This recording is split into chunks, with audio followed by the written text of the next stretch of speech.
चीन वहाँ पे आज से नहीं शुरू से दखलंदाजी कर रहा है। एक्चुअली में जब कांग्रेस की हुकूमत थी तब से वहाँ पर चाइना का सपोर्ट रहा कि तमाम ऐसे सबूत हैं कि जिससे चाइना के हाथ का हमारे यहाँ स्वयं राहुल गांधी अभी चाइना के उससे बात करते हुए बातें लीक हुई थी। ये बिल्कुल फैक्ट बात है, बिल्कुल फैक्ट बात है। अब आइए उग्रवादियों को जो हथियार का है इसके सबूत आज से नहीं, लाल डेंगा था इसके पहले इंदिरा गांधी के समय।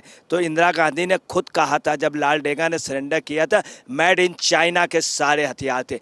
मिजो नेशनल फ्रंट के उन्होंने जब वो किया था उसमें सारे हथियारों में मेड इन चाइना लिखा हुआ था।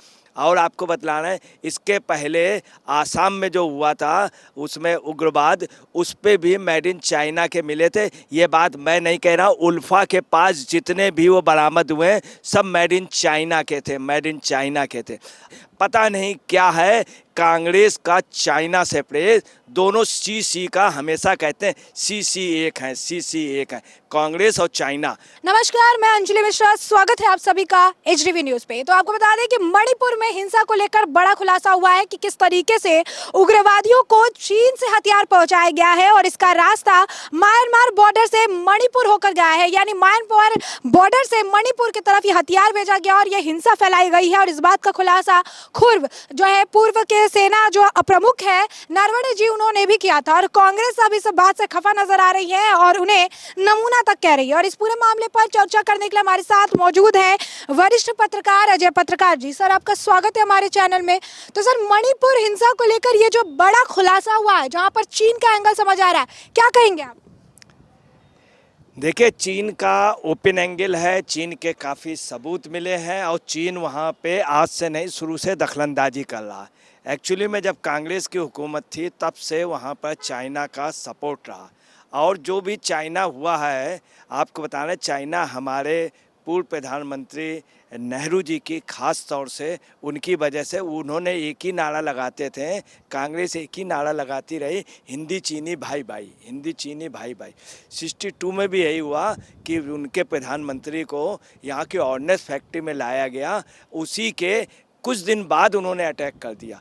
और चाइना का हाथ आज से नहीं, बहुत पहले से। मैं आपको उसके और भी कई सबूत बतलाए दे रहा हूँ कि तमाम ऐसे सबूत हैं कि जिससे चाइना के हाथ का हमारे यहाँ स्वयं राहुल गांधी अभी चाइना के उससे बात करते हुए बातें लीक हुई थी। ये बिल्कुल फैक्ट बात है, बिल्कुल फैक्ट बात है।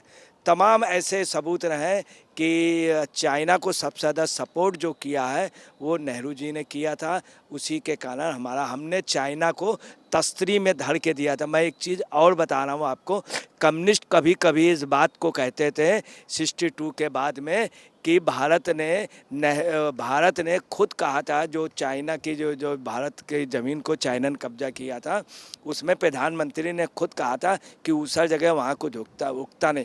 बाद में पार्लियामेंट की उससे निकाला गया, नेहरू जी ने खुद कहा था। अब आइए उग्रवादियों को जो हथियार का है इसके सबूत आज से नहीं, लाल डेंगा था इसके पहले इंदिरा गांधी के समय। तो इंदिरा गांधी ने खुद कहा था जब लाल डेंगा ने सरेंडर किया था, मेड इन चाइना के सारे हथियार थे। मिजो नेशनल फ्रंट के उन्होंने जब वो किया था उसमें सारे हथियारों में मेड इन चाइना लिखा हुआ था। ये मैं नहीं कह रहा हूँ, ये बाकायदे बरामदगी हुई। इसके पहले अभी एक स्ट्राइक इंडिया ने की थी बर्मा में जा कर के, वहाँ के जो आतंकवादी थे वहाँ बर्मा में जा कर के घुस करके स्ट्राइक की थी और बर्मा गवर्नमेंट उसमें कुछ भी नहीं बोली थी, बर्मा आर्मी भी साइलेंट रही थी। उसमें भी मेड इन चाइना के हथियार मिले थे। और आपको बतलाना है इसके पहले आसाम में जो हुआ था उसमें उग्रवाद, उस पर भी मेड इन चाइना के मिले थे। ये बात मैं नहीं कह रहा, उल्फा के पास जितने भी वो बरामद हुए सब मेड इन चाइना के थे, मेड इन चाइना के थे। और पता नहीं क्यों हमारे राजनीतिक नेता उस चाइना का अपरोक्ष रूप से समर्थन करते। इसी देश के विदेश मंत्री कृष्णन जो वहाँ के थे, उसके कर्नाटक के, वो मनमोहन सिंह के कार्यकाल में अरुणाचल प्रदेश गए थे, तब उन्होंने चाइना में क्या कहा था कि भारत चाइना के भूभाग अरुणाचल प्रदेश के कुछ हिस्से पे दावा करता है कि मेरी भी जगह है वहाँ पर। तब ये हुआ था कि वो कांग्रेस के जो मिनिस्टर हैं यहाँ ऑटोमेटिकली टर्मिनेट हो जाएंगे, कृष्णन टर्मिनेट नहीं किए थे। पता नहीं क्या है कांग्रेस का चाइना से प्रेस, दोनों सी का हमेशा कहते हैं सी एक है, सी एक है, कांग्रेस और चाइना। जैसा कि आप अब कांग्रेस की बात कर रहे हैं, तो जिस तरीके से सेना के जो ये पूर्व प्रमुख है उन्होंने खुलासा किया, चीन का एंगल उन्होंने भी बताया, इसके बाद इन्हें नमूना कहा जा रहा है, तो ये सेना के प्रति कांग्रेस की उदासीनता कहिएगा या फिर हमेशा चीन के जब भी बात होती है तो वो उल्टा जो है सेना पर निशाना साधते हैं, तो क्या कहेंगे, सेना प्रमुख के लिए नमूना जैसा शब्द इस्तेमाल किया जा रहा है? आपको बताना है कि बहुत दुर्भाग्य की बात है, जिस व्यक्ति ने कहा सैयद नासिर हुसैन, ये महाराष्ट्र कांग्रेस कमेटी के प्रदेश के पदाधिकारी हैं, बहुत सक्रिय पदाधिकारी, पूरे महाराष्ट्र में इनके लेक्चर चलते हैं। ऐसा जुम्मेदार व्यक्ति जो अभी राहुल गांधी की यात्रा का मेन वो आयोजक था और हर जगह उनके साथ रहा, वो व्यक्ति क्या कह रहा है कि नरवणे साहब एक नमूना है। अब उसके बाद वो धरने पे बैठ गया, इस बात पे धरने पे बैठ गया, कितनी दुखद बात है। इसके पहले भी आपको बता रहे, कांग्रेस का एक भाषण क्या था 2016 के उड़ी अटैक पर भी उन्होंने कहा था कि जितने लोग मारे गए हैं उससे आधे तो पाकिस्तान आतंकवादियों ने उड़ी हमले में नहीं मारे होंगे। आप देखिए कितनी पाकिस्तान के प्रति हमदर्दी है कि उससे आधे पाकिस्तान आतंकवादियों ने उड़ी हमले में, इसका मतलब ये ज़्यादा की उम्मीद करते थे। और आपको बताना है कि तमाम बार ये हुआ कि राहुल गांधी ने भी लोकसभा चुनाव के दौरान पीएम मोदी को एक बार चोर कहा था और उसमें बयान के उसके बाद उन्होंने माफ़ी मांगी थी। ऐसे एक बार चाइना के उसमें बयान दिया था, जब चाइना की बहस चल रही थी तब ये जब जवाब नहीं दे पाए तो उन्होंने क्या कह दिया, चोर और चौकीदार चोर है, उस समय कहा था। जब वो जहाज़ वाला उसमें राहुल गांधी का नाम आया तब उन्होंने उनको चोर कह दिया था। बाद में बाकायदे वहाँ पे कोर्ट में माफ़ी मांगी है, राहुल गांधी ने सर झुका।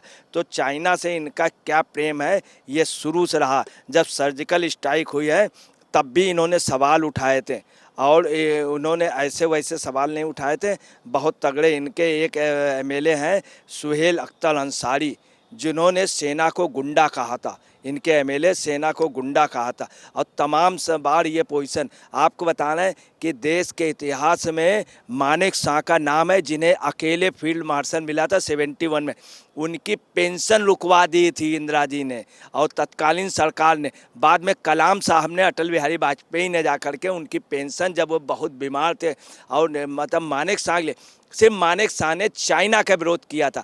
ये उस समय तत्कालीन प्रधानमंत्री ने, कांग्रेस के प्रधानमंत्री ने चाइना के लिए अच्छे संबंध की बात कही थी, उन्होंने विरोध किया था कि चाइना से अच्छे संबंध ठीक नहीं होंगे। और आपको बताना है कि इस समय ये पोजीशन है कि अभी जब राहुल गांधी अमेरिका गए थे तो उन्होंने क्या कहा था, भारत पर डे कुछ रोजगार नहीं देता है, भारत में 30-40 लोगों को बामुश्किल रोजगार मिलता। सर्जिकल स्ट्राइक में आपको बताना है इनका साफ ये कहना था कांग्रेस के लोगों ने, वो सब फर्जी है और इसमें इनकी कमी है, ये योजनाबद्ध तरीके से यही चीज़ इन्होंने सतपाल मलिक को हुस्काया था। सतपाल मलिक बाद में कहते हैं कि मैंने एक ढाबे से फ़ोन किया था। गवर्नर के पास जो फ़ोन होते हैं और चीफ जस्टिस के पास जो फ़ोन होते हैं वो रजिस्ट्रार आप उसके नाम से होते हैं और वो कभी ढाबे से फ़ोन नहीं करेंगे।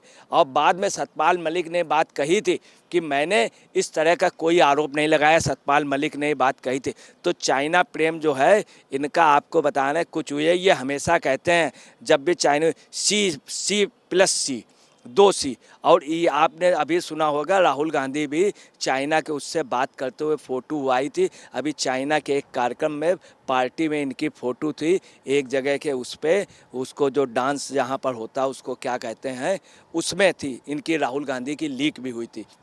उसको पब कहते हैं या जो भी कहते हो मुझे नहीं मालूम है, उसमें भी इनकी फ़ोटो लीक हुई थी। तो जैसा कि आपने अजय पत्रकार जी को सुना, उन्होंने साफ तौर पर बताया कि किस तरीके से कांग्रेस का जो चीन प्रेम है, जो चाइना प्रेम है, ये हमेशा झलकता रहता है और इसी कारण ये सेना विरोधी बातें भी कहते हैं। और इसी वजह से अभी जो है पूर्व सेना जो प्रमुख है उन्हें नमूना कहते हुए नजर आ रहे हैं। तो दूसरी तरफ मणिपुर पर बड़े खुलासे पर भी इन्होंने बड़े विस्तार से चर्चा की है।